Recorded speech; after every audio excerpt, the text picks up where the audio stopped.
সম্মানিত উপস্থিতি, সম্মানিত ভাই এবং বোনেরা, আমরা এ পর্যায়ে আরো একটি গুরুত্বপূর্ণ আলোচনা শুনব। বিশুদ্ধ এবং পরিশুদ্ধ নিয়ত নিয়ে আমরা কিভাবে একটি ভারসাম্যপূর্ণ জীবনযাপন করতে পারি, এ বিষয়ে আলোচনা শুরু করার জন্য আমরা সবাই অনুরোধ করছি ডক্টর আব্দুস সালাম আজাদি ভাইকে। আসসালামু আলাইকুম ওয়া রাহমাতুল্লাহি ওয়া বারাকাতুহু। আমি সালামের জবাব না দিলে আলোচনা করব না। আসসালামু আলাইকুম ওয়া রাহমাতুল্লাহি ওয়া বারাকাতুহু।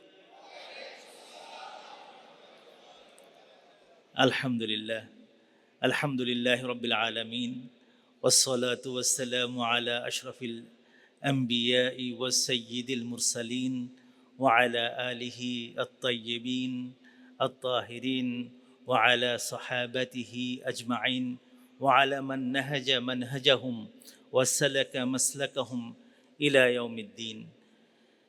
সম্মানিত সভাপতি, বন্ধু, সঞ্চালক, আমার মুরব্বিয়ানে কিরাম, আমার আসাতিজা, আমার ভাই ও বন্ধুরা এবং পর্দার অন্তরালে আমার মা বোনেরা, আল্লাহ তাআলার কাছে শুকরিয়া আদায় করছি। তিনি এই হাজার হাজার মানুষের সামনে এমন একটা বিষয়ের ব্যাপারে আলাপ করার জন্য আমার মতন নগণ্য একজনকে চুজ করেছেন আপনাদের মাধ্যমে, যেটার জন্য আমি খুব বেশি যোগ্য নই। বিষয়বস্তুটা এমন যে নিয়াত এবং উদ্দেশ্যের সাথে ভারসাম্য রেখে কিভাবে সফল হওয়া যায়। তো নিয়াত এবং উদ্দেশ্য এই দুটো জিনিস আমাদের বোধহয় বোঝা দরকার। আমি জানি না যে আমরা নিয়াত শব্দটা, আমরা সবাই জানি মন নামাজের নিয়াত করি, রোজার নিয়াত করি। তো নিয়াত শব্দটার অর্থ হলো সংকল্প করা। এটা হলো দাফিউন দাখিলি, এটা হলো ভিতরের এমন একটা অনুপ্রেরণার বিষয় যাকে কেন্দ্র করি এবং যেটার উপর ভিত্তি করে মানুষের পথ চলা সাধারণত হয়ে থাকে। আমাদের নবী সাল্লাল্লাহু আলাইহি সাল্লাম একদিন মিম্বারে দাঁড়িয়ে তিনি নিয়াতের জায়গাটা কোথায় হতে পারে ওইটা উনি হাত দিয়ে দেখাইছিলেন। এই আঙুলটাকে ব্যবহার করে উনি বলেছিলেন যে যে তাকওয়া হা হুনা, আত্তাকওয়া হা হুনা, আত্তাকওয়া হা হুনা। আল্লাহর ভয়, আল্লাহ তাআলার প্রতি সংকল্প করা, নিয়াত করা, ইরাদা করা, এর যে জায়গাটা হলো আমাদের হার্ট, আমাদের মাইন্ড, আমাদের মননশীলতা, আমাদের চিন্তা। এইটা হলো আমাদের আসল রূপরেখা। একজন মানুষ যদি মনে করে যে আমি 10 তলার উপর থেকে ঝাঁপ দিয়ে পড়বে সংকল্প করে, সে পড়তেও পারে কিন্তু মরে যেতেও পারে, কিন্তু ওই একটা নিয়াতের কারণে। আবার ওই মানুষটা যদি মনে করে যে আমি 100 মানুষকে সেভ করব এই দুনিয়ায়, তাহলে তার ওই নিয়াতের কারণে সে কিন্তু সেভ করতে পারে। নিয়াতটাই হলো আল্লাহ তাআলার কাছে সবচেয়ে বড় জিনিস। আল্লাহ রসুলের ভাষায় নিয়াতুল মারই খায়রুম মিন আমালিহি, মানুষের নিয়াত কখনো কখনো তার কাজের চেয়ে সুন্দর হয়।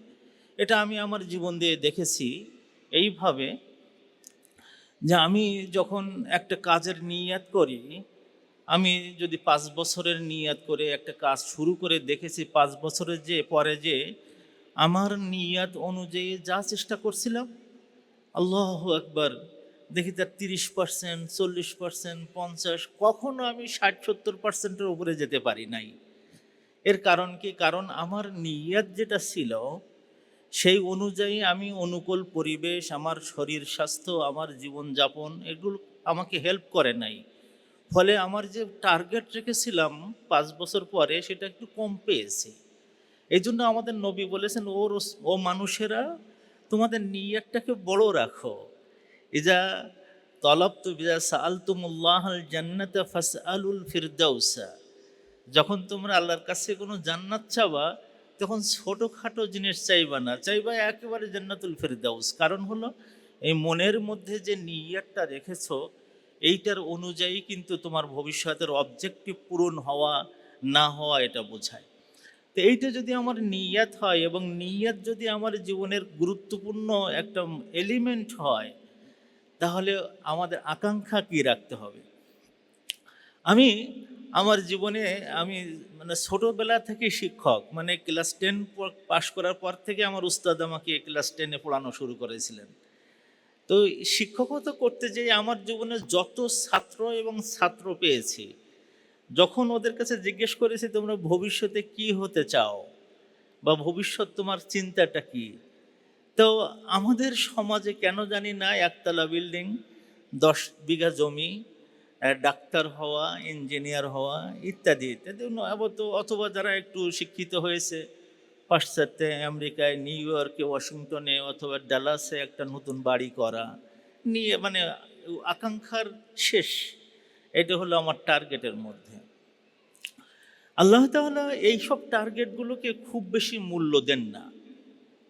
আল্লাহ তাআলা যে টার্গেটটার মূল্য দেন সেটা হলো যে তুমি যদি খাওয়াও মানুষকে, তুমি যদি দান করো, মানুষের পকেট থেকে মানুষকে দান করো, তুমি যদি বিরাট কিছু করার চিন্তা ভাবনা করো, তো ইউরিদুনা ওয়াজহাল্লাহ, ইউরিদুনা ওয়াজহাল্লাহ, তারা চায় আল্লাহ তাআলার চেহারাটাকে, আল্লাহর চেহারাটাকে তারা দেখতে চায়, আল্লাহর চেহারাটা তারা দেখতে চায়।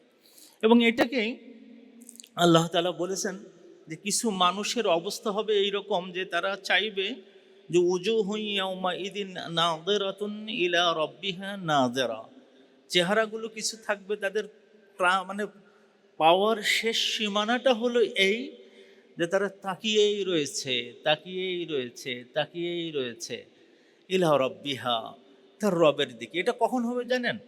এটা হবে যখন আপনি জান্নাতুল ফেরদাউস পেয়ে গেছেন, জান্নাত নাঈম পেয়ে গেছেন, জান্নাতুল মাওয়া পেয়ে গেছেন, অনেক জান্নাতের অধিকারী হয়ে গেছেন। আল্লাহ তাআলা হঠাৎ করে একদিন জিজ্ঞেস করবে যে মানুষেরা, তোমরা কি যা পেয়েছো তাতে কি তোমরা খুশি? তো তখন জান্নাতের অধিবাসীরা বলবে, ও আল্লাহ তুমি কি বলো, আমরা যা আশা করেছিলাম, যা টার্গেট করেছিলাম তার চেয়ে তো তুমি বেশি দিয়েছো। তুমি আমাদেরকে, আমার চেহারাকে তুমি সুন্দর করেছ, তুমি আমাদের জায়গাটাকে খুবই ভালো করেছ, এরপরে আর তুমি কি দেবে?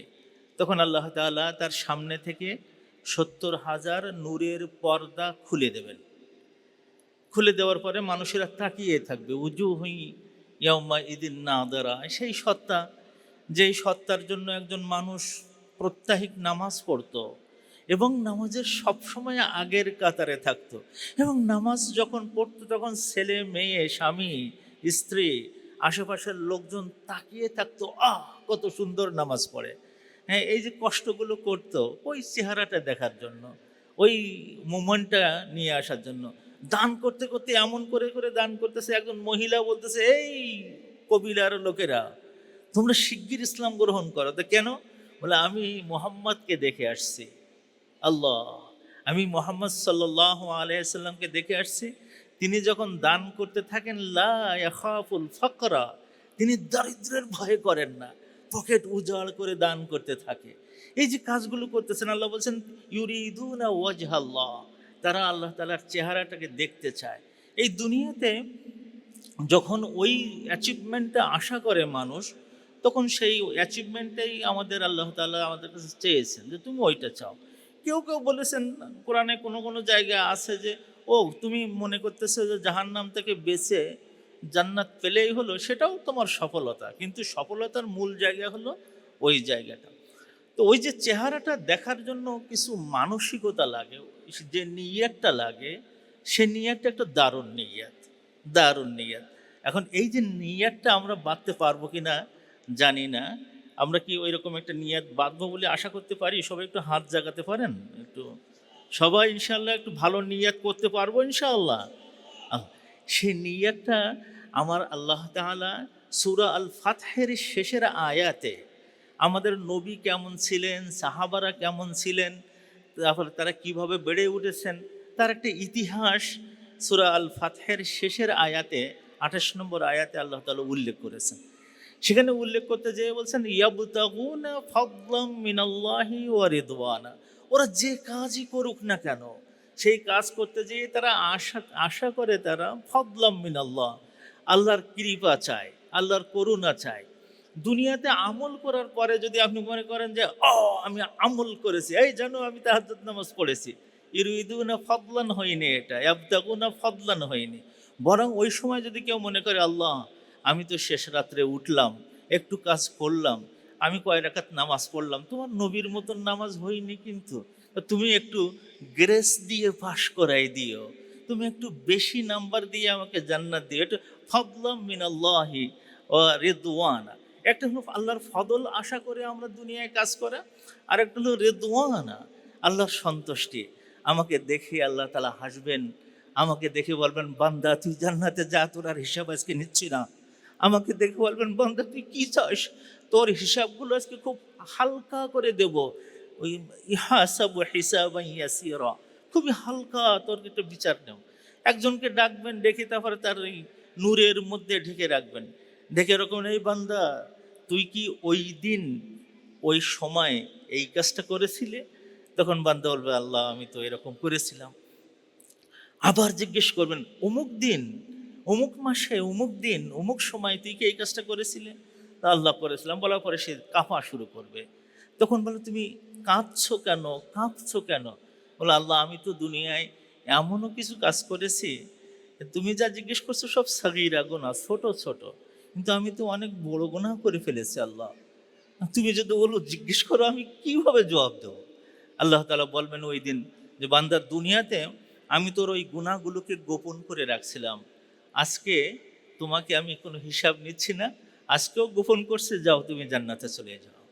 এই যে জায়গাটা আসা, এটাকে বলা হয় যে ইয়াবতাগুনা ফদলাম মিনাল্লাহি এবং রিদওয়ানা, আল্লাহ সন্তুষ্ট হয়ে যাচ্ছেন। এই তুই কি কাজ করেছিলে, আল্লাহ এই কাজ, যা আজকে আর এখানে দাঁড়াই থাকিস নি বেশি। একজন লোক দাঁড়াই আছে ওখানে, মাথায় কষ্ট হচ্ছে, আল্লাহ তাআলা বলছে আমার আরশের নিচে স্থান দাও তাকে। হয়তো একটা ছাতাকে বলছে ছাতা তার মাথার উপরে যাও। বান্দা জিজ্ঞেস করছে আল্লাহ এই ছাতা কি, এটা এই ছায়াটা কিসের? আল্লাহ তাআলা বলবেন তুই যে আমাকে উদ্দেশ্য করে দান করেছিলে, যে সেই দানটা ছায়া হয়ে গেছে। তা আমি একটু সময় লম্বা করলাম, নিয়াত এবং আমার উদ্দেশ্যটা কি। এখন আপনারা ডিসিশন গ্রহণ করুন যে আমরা যখন কাজ করব, যদি আমাদের এই নিয়াতটা থাকে ইয়াবতাগুনা ফাদলাম মিনাল্লাহি ওয়া রিদওয়ানা, এই উদ্দেশ্যটা যদি আমাদের মাথায় থাকে, এবং সেখানে সর্বশ্রেষ্ঠ হলো যে আল্লাহ এই চোখ দিয়ে, যে চোখ অনেক সময় খারাপ কিছু দেখে ফেলেছে, আমি তোমাকে দেখতে চাই, এইটা হলো আমার সর্বশেষ টার্গেট থাকা দরকার। এখন দরকার হলো যে আমার এই কথাগুলো শোনার পরে হয়তো কেউ কেউ বলবেন যে আজকে থেকে না ইবাদত কারে বলে আল্লাহ তাআলা দেখবে। আমাদের আবু দারদা রাদিয়াল্লাহু তাআলা আনহু একজন সাহাবী ছিলেন। হযরত সালমান আল ফারিসি তার বাসায় গেলেন একদিন, যেয়ে তারপরে দেখলেন তার ওয়াইফের গায়ে কাপড় চোপড় একদম কেমন এলোমেলো অবস্থা। উনি বললেন যে উম্মুদ দারদা কি ব্যাপার, তোমার এরকম অবস্থা কেন? তো বললো যে কী বলবো, আপনার ভাই আবু দারদা আমার প্রতি কোনো লক্ষ্য নাই, তার বউয়ের কোনো দরকার নাই, কি করে? তো সারাদিন রোজা, সারা রাত নামাজ। উনি রাত কাটালেন আবু দারদার সাথে, দেখেন সারা রাত নামাজ পড়তেছে। বলে তোমার বোর কাছে যাবো না? না আমি ইবাদত করবো। উনি তখন বললেন এটা তো ইসলামের বিধান নয়, এটা তো ইসলামের কাজ নয়। ইন্নালি জাসাদিকা আলাইকা হাক্কা, তোমার শরীরের তোমার একটা অধিকার আছে। ওয়াইন্নালি নাউমিকা ওয়ান্না আইনিকা আলাইকা হাক্কা, তোমার চোখেরও একটা অধিকার আছে। ওয়াইন্নালি জাওজিকা আলাইকা হাক্কা, তোমার স্ত্রীর তোমার উপরে অধিকার আছে। ওয়াইন্নালি জাওরিকা আলাইকা হাক্কা, তোমার বাড়িতে যারা জিয়ারত করে, আমি সালমান ফার্সি, আমারও একটা অধিকার তোমার আছে। ওয়াতি কুল্লা দি হাক্কিন হাক্কাহু, প্রতিটি হকদারকে তুমি তোমার হক দিয়ে দাও। আবু দারদার কাছে মেজাজ খারাপ হয়ে যে বলে কি, আমি না সারা রাত দিন ডেডিকেশন দিচ্ছি, ডিভোশন দিচ্ছি, এটা কি যথেষ্ট নয়? আল্লাহ রসুলের কাছে এসে যখন উনি দাবি করলেন যে ইয়া রাসূলুল্লাহ, আপনার সালমান ফারসি আমার দিন বোঝার বিষয়টা নিয়ে একটু ঝামেলায় ফেলিয়ে দিয়েছে। আল্লাহ রসুল বললেন যে নাম, যে আবু সালমান আল ফারসি যা বলেছে যে ওইটাই হলো হক, ওইটাই হলো সঠিক, এইটাই হলো তাওয়াজুন, এটা হলো তার মাঝখানে আসা।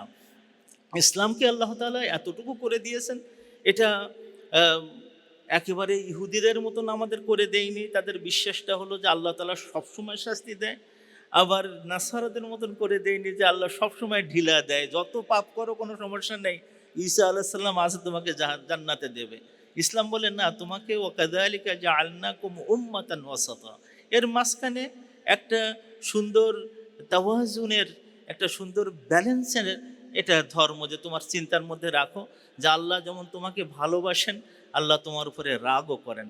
আল্লাহ যেমন তোমাকে কৃপা করেন, আল্লাহ তোমার উপরে তেমনভাবে শাস্তিও দেন। এটা মাথায় রাখতে হবে। নাব্বি ইবাদি আন্নি আনাল গফুরুর রাহিম, ও রসুল তোমার লোকদেরকে জানিয়ে দাও আমি হলাম সেই আল্লাহ, যে আল্লাহ একেবারে গফুর এবং তিনি রাহিম। ও আন্না আযাবি, এবং আমার আযাবটাও কিন্তু আযাবুন আলিম, সেটাও কিন্তু যন্ত্রণাদায়ক আযাব। এই দুটো জিনিসের মানে মাঝখানে আপনাকে চলতে হবে, এবং ওই মাঝখানে চলতে পারাটার নাম হলো আসল ইসলাম। আল্লাহ তাআলা রসুলকে আল্লাহ তাআলা ডেকে বলছেন আরশের উপর থেকে, যিনি তখনের কথা যখন আল্লাহ রসুলের মৌলিকভাবে তার দিনের বিরাট একটা অংশ তিনি ডেডিকেট করছেন আল্লাহ তাআলার জন্য, ঠিক ওই সময় আল্লাহ তাআলা তাকে ডেকে এর মাঝখানে এমন একটা জায়গায় তাকে ব্যালেন্সিং জায়গায় নিয়ে আসতে চেয়েছেন। আল্লাহ তাআলা বলছেন আউযু বিল্লাহি মিনাশ শাইতানির রাজিম ওয়াবতাগি ফীমা আতাকা আল্লাহু আদ-দারুল আখিরা, তুমি অন্বেষণ করো।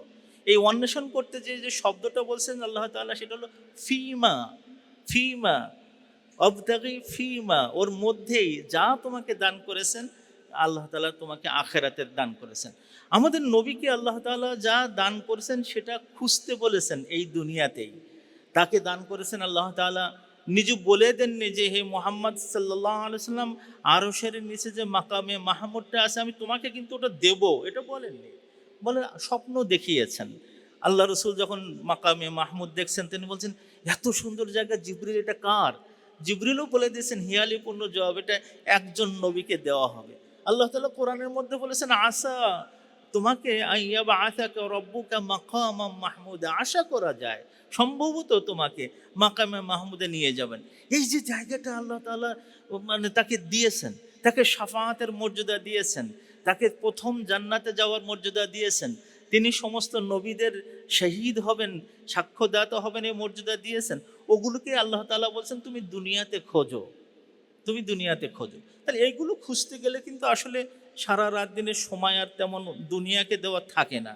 কিন্তু আল্লাহ তাআলা বলছেন না, তোমাকে কিন্তু আরেকটা কাজ করতে হবে, সেটা হলো ওয়ালা তানসা নসিবাকা মিনাদ দুনিয়া, দুনিয়ার তোমার যে একটা নসিব রয়েছে, তোমার 3 বেলা খাওয়ার নসিব রয়েছে, তোমার স্ত্রীদের ভরণ পোষণের নসিব রয়েছে, তোমার সন্তানদের নাফাকার একটা নসিব রয়েছে, তুমি রাষ্ট্র চালাবা তার জন্য একটা নসিব রয়েছে, তুমি সৈন্য পরিচালনা করবা তার জন্য একটা নসিব রয়েছে, তুমি মসজিদের দায়িত্ব পালন করবা তার জন্য একটা নসিব রয়েছে, তোমার যে আত্মীয় স্বজন আছে তাদেরকে দেখাশোনা করার একটা নসিব রয়েছে। এই প্রত্যেকটা নসিবগুলোকে অর্জন করতে যেয়ে তুমি কোনো সময় বিভোল হবে না, আত্মবলা হবে না, নিজকে ভুলে যাবে না, এই জিনিসগুলোকেও ভুলবে না। আমরা অনেক সময় এই জায়গায় যে মানে হেরে যাই, যে এই লোকটা, এই মৌলানা সাহেব না খুবই ভালো, কেন সারা রাত দিন আল্লাহ রাস্তায় আছে, কই তা তোমার স্ত্রীর কি হবে? হ্যাঁ, সারা রাত দিন। আমাদের কালকে সিরাজ ওয়াকার সাহেব বলতেছিলেন, না আলতাফ ভাই সম্ভবত বলতেছিলেন যে আপনি বাইরে কি ভালো মানুষ, আর ঘরে এসে মানে স্ত্রীর উপরে সন্তানের উপরে এমন চিৎকার করতে থাকো মনে হয় পৃথিবীর সিংহ তুমি হয়েছো। না, তুমি দুনিয়াতে এবং আখিরাতের এই যে মাঝখানে বৈষম্যটা তুমি যদি না আনতে পারো তা আসলে কোনো লাভ নেই।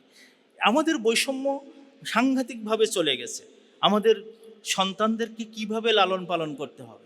একটু আগে আমার এক মুরব্বী শেখ সাইদুর রহমান সাহেব বলতেছিলেন যে আব্দুল সালাম ভাই, আমাদের যে শিক্ষা ব্যবস্থার মধ্যে প্রায় মুসলমানদের মধ্যে এটা সমস্যা হয়ে গেছে এই জায়গায়, তারা বুঝতে পারতেছে না যে কোন জায়গায় ব্যালেন্স আনতে হবে। তিনি বলতেছেন যে প্রত্যেকটা বাচ্চাকে তুমি ছোটবেলা থেকে কোরআন পড়াও, হাদিস পড়াও, ফিকহ পড়াও, এবং এই যে আখলাকি যে বিষয়, আকীদা যে বিষয়গুলো আছে, আখলাক আকীদা, এগুলো তুমি পড়াও। এইগুলো পড়ার পরে তুমি তাকে ডাক্তার বানাও, তাকে ইঞ্জিনিয়ার বানাও, তাকে, হ্যাঁ, এই জায়গায় তোমাকে যেতে হবে। তোমার এই যে নিয়ত তুমি করেছো তোমার সন্তান পেটে আসার সাথে সাথে, ছেলে যদি হয় ডাক্তার আর মেয়ে যদি হয় তাহলে প্রফেসর, তুমি কেন ওর সাথে তুমি বলো না যে তুমি তাকে ইবাদুর রহমান বানিয়ে ফেলবা? তোমার মাথায় এই চিন্তা নাই কেন? তুমি এটা ভাবতে পারো না কেন? আমাকে একজন মুরব্বী খুব আদর করে বলছেন, জানেন আমার মেয়ে না সলিসিটার বস্তায় করে টাকা আনে, আমার দুটো ছেলে না ডাক্তার, তাদের বেতন কত শুনলে আপনার মাথা ঘুরে যাবে। আমি বললাম কোরআন শরীফ কি কেউ মুখস্থ করছে? তা না, এগুলো সময় তারা পায়নি। কোরআন শরীফ কেউ শিখেছে, তাফসীর শিখেছে, অনুবাদ শিখেছে, আরবি ভাষা শিখেছে। আপনি মাথা খারাপ হয়েছে নাকি? ওই সব সাবজেক্ট পড়তে গেলে কি এইগুলো হয় নাকি? এই নিয়াত এবং হাদাফ উদ্দেশ্যের মাঝখানে মারাত্মক, মুসলমানদের এখন খুব মারাত্মক খারাপ অবস্থা। আব্দুর রহমান আর দাখিল যখন স্পেনে যখন ভিতরে আসছিলেন, প্রথম যুদ্ধে যখন জয়লাভ করেছিলেন, তখন তিনি একটা খুতবা দিয়েছিলেন এবং ওই খুতবায় তিনি বলেছিলেন, যতদিন পর্যন্ত তোমাদের সন্তানদেরকে দিনের জন্য ওয়াকফ করবা, ততদিন পর্যন্ত স্পেনে তোমাদের সম্পদ, তোমাদের রাজত্ব, তোমাদের শাসন ক্ষমতা কুক্ষিগত থাকবে। আর যেদিন থেকে তোমরা দুনিয়ার পিছনে ছুটেছো, তখন স্পেনবাসীর আগের যে কুকুরের মতন জীবন ছিল, ওই রকম কুকুরের মতন জীবন তোমরা পেয়ে যাবা। ঠিক তাই হয়েছে। আমরা আমেরিকায় আসছি, আলহামদুলিল্লাহ, এখানে খুব সুন্দর জায়গায়। ব্রিটেনে খুব বড় বড় রাজত্ব করার চিন্তা ভাবনা করতেছি আমরা এখন। সেখানে কিন্তু আমাদের মাথায় এই জিনিসটা নেই যে একটা সন্তানকে আমি কোরআন শেখাবো, হাদিস শেখাবো, ফিকহ শেখাবো, আকীদা শেখাবো, আখলাক শেখাবো। এই জিনিসটা আগে দিয়ে তারপর অন্য জিনিসও শেখাবো। আজকে যদি ইয়াসির কাদি আপনারা বানাতে চান, তাহলে ওই ছোটোবেলা থেকে ওই জিনিসগুলো দিয়ে দিতে হবে। তা না দিতে হলে আমাদের কাজ হবে না। ঈমান এবং আমলের ক্ষেত্রে আমাদের এই যে অনেক সময় আমরা ঠিকমতো কাজ করতে পারি না, আমাদের ঈমানের জায়গাটা অনেক সময় খুব দুর্বল হয়ে পড়ে। একটা ছোট্ট ঘরের কাছে আসলে, একটা ছোট্ট সমস্যার কাছে আসলে আমাদের ঈমান বিক্রি করতে সময় লাগে মাত্র 1 সেকেন্ড। একটু কেউ ধরেছে, একটু কেউ বকেছে, একটু কেউ ঝামেলা করেছে, আমাদের খুব অল্প সময়ের মধ্যে কিন্তু আমাদের ঈমানটা চলে যায়। ইবাদতগুলোকে এই যে যখন আমাদের সাংঘাতিক জয় হচ্ছে, জয় করাচ্ছে, হিরাক্লিয়াস তিনি জানতে চাইলেন যে এই মুসলমানদের এত বিজয় শক্তি তাদের আসলো কোত্থেকে, সমস্যা কি? তো তিনি তার যারা পাদ্রী ছিলেন তাদেরকে তিনি পাঠাই দিলেন যে তোমরা দেখে আসো, প্রিয়সদেরকে দেখে আসো ব্যাপারটা কি, ওদের এত শক্তি কোত্থেকে। তারা খুবই সুন্দর করে ইন্সপেকশন করেছে, করে যে রিপোর্ট দিয়েছে, হুম ফুরসানুন বিন নাহার ওয়া রুহবানুন বিল লাইল। আমি তাদের দেখে আসলাম দিনের বেলায় তারা ক্ষিপ্র গতিতে সেনাপতিত্ব এবং সেনাবাহিনীর কাজ করতে থাকে, ফুরসান। কিন্তু রাতের বেলায় এসে আমাদের মতন সারাটা রাত জেগে জেগে আল্লাহ তাআলার কাছে কাঁদছে, কিছু ঘুমাচ্ছে, কিছু উঠছে, কিছু তেলাওয়াত করছে। এই পর্যায়ের মানুষ যখন চলে যায়, সালাউদ্দিন আইয়ুবী যেদিন হেত্তিনে যাচ্ছেন, তার আগের রাত্রে উনি বললেন শুধু যে আমি শুধু একটু জানতে চাই তোমাদের মধ্য থেকে কতজন আছো যারা তাহাজ্জুদ তোমরা ত্যাগ করোনি। দেখা গেল যে বিরাট অংশ, দেখা গেল যে হাতগুলো উঁচু হয়ে গেছে, তাহাজ্জুদ ত্যাগ করেনি। এই সেনাবাহিনী দিয়ে বোঝাই হবে না, তো কার দিয়ে হবে? উনি বললেন যে হ্যাঁ, আগামীকালকে হয়তো বিনা যুদ্ধে আমাদের বিজয় আসতে পারে। কারণ এই সমস্ত লোক যাদেরকে নিয়ে আমি সেনাবাহিনীর যুদ্ধে যাচ্ছি, এদের কোনো ক্ষতি হলে আকাশ থেকে ফেরেশতাদের দল বেঁধে আসতেই হবে। এই যে যোগ্যতায়, এই তো জায়গায় আমাদের যাওয়া দরকার। দুনিয়া এবং আখিরাতে আমরা পলিটিক্সের মধ্যে আমরা ঢুকে পড়া উচিত। আমরা যদি মনে করি যে দিনে ইসলামে পলিটিক্স নিয়ে তারা ভুল পথে আছে, আবার আখিরাতকে ত্যাগ করে নয়, আমরা ওইগুলোকে ধরে নিয়ে দুনিয়া এবং আখিরাতকে আমরা দেখব। এবং সর্বশেষ জায়গায় আপনি যদি মনে করে নেন যে আপনি শুধু বাঁচতে চাচ্ছেন, তাহলে আপনি ভুল। এখানে আমাদেরকে আল্লাহ তাআলা একটা দোয়া শিখাই দিয়েছেন, এবং ওই দোয়াটা হলো এই যে যারা জান্নাতুল ফেরদাউসের উপর তলা, একেবারে ঠিক আরশের নিচে যে জায়গাটা থাকবে, এই জায়গাটার নাম হলো আল গুরফা। এই গুরফাতে কারা যাবে? সূরা আল ফুরকানের শেষের আয়াতগুলোতে তারই বর্ণনা দেওয়া আছে। সেখানে দুটো দোয়ার কথা শিখাইছেন। একটা দোয়া হলো এই যে রব্বানা হাবলানা মিন আজওয়াজিনা ওয়া যুররিয়াতিনা কুররাতা আয়ুন ওয়াজআলনা লিল মুত্তাকিনা ইমামা। হে আল্লাহ, তুমি আমার যে সন্তান দিয়েছো এবং আমার যে স্ত্রী অথবা স্বামী দিয়েছো, আমার কুল অফ মাই আইস করে দাও, আমার চোখের ঠান্ডক বানায় দাও, আমি যেন দেখলে তাদেরকে আমার চোখ ভরে যায়, মন ভরে যায়, আমার চোখে পানি এসে যায়। ও আল্লাহ, তুমি তো ফেরেশতা বানাবার সুযোগ দিয়েছো। আল্লাহ, তুমি যে স্ত্রী দিয়েছো তাকে দিয়ে আর কোনো স্ত্রী আমি চাই না। ও আল্লাহ, তুমি যে স্বামী দিয়েছো সেই স্বামীর পরে আর কিছুই দুনিয়ায় চাই না। আমি আমি এইভাবে আমার সন্তানদেরকে, আমার স্বামীকে গড়ে তুলতে পেরেছি, আমার স্ত্রীকে গড়ে তুলতে পেরেছি। এবং কি আমার মানে একজন ভাই ছিলেন, মানে কবি মতিউর রহমান মল্লিক, ওনার কাছে যখন জিজ্ঞেস করেছিলাম, ভাই আপনি এই আন্দোলনে সারা জীবন টিকে থাকলেন কি নিয়ে, উনি বললেন যে এই দোয়ার শেষের যে কথাটা আছে, ওয়াজআলনা লিল মুত্তাকিনা ইমামা, ও আল্লাহ তুমি মুত্তাকিনদের ইমাম বানিয়ে দাও, ও আল্লাহ তুমি আমাকে মুত্তাকিনদের ইমাম বানিয়ে দাও। মল্লিক ভাই সেদিন বলেছিলেন কক্সবাজারের সমুদ্র সৈকতে আমাদের মতন কিছু তরুণ প্রফেসর এবং আইআইইউসির কিছু তরুণ যুবকদেরকে নিয়ে, আমাদের এখানে একজন ইমামও আছেন সেখানে ছিলেন, তিনি বলেছিলেন যে আমি যখন সারা দুনিয়ায় ঘুরে বেড়াই এবং আমার চতুর্পাশে ঘুরে মানে জড়িয়ে থাকা মানুষগুলো যখন দেখি মুত্তাকিন, তখন আমি বলি যে ও আল্লাহ তুমি আমার দোয়া কবুল করেছো। আপনি আপনার বোন বানিয়েছেন, টেলিফোনে ঘন্টার পর ঘন্টা গীবত করেন, আপনি আপনার বন্ধু বানিয়েছেন, আপনারা এক জায়গায় বসে ঘন্টার পর ঘন্টা দুনিয়ার আজে বাজে কথা নিয়ে গীবত করতে থাকেন, মনে করবেন যে আপনি মুত্তাকিনদের ইমাম হতে পারেননি। এই দোয়াটা একটা দোয়া নয়, এই দোয়াটা হলো আমাদের জীবনের জন্য, কাজের জন্য একটা প্রোগ্রাম। এই প্রোগ্রামকে সামনে নিয়ে আমাদের এই নিয়াত এবং আমাদের টার্গেটকে একেবারে পৌঁছানোর জন্য মাঝখানে যদি আমরা কাজ করি, আল্লাহ তাআলা আমাদের বারাকা দান করবেন। ওমা তৌফিকি ইল্লা বিল্লাহ। আসসালামু আলাইকুম ওয়া রাহমাতুল্লাহি ওয়া বারাকাতুহু। আমাকে দাওয়াত দেওয়ার জন্য আপনাদেরকে অনেক অনেক ধন্যবাদ, আমার কথা শোনার জন্য আপনাদেরকে অনেক অনেক শুকরিয়া। আসসালামু আলাইকুম।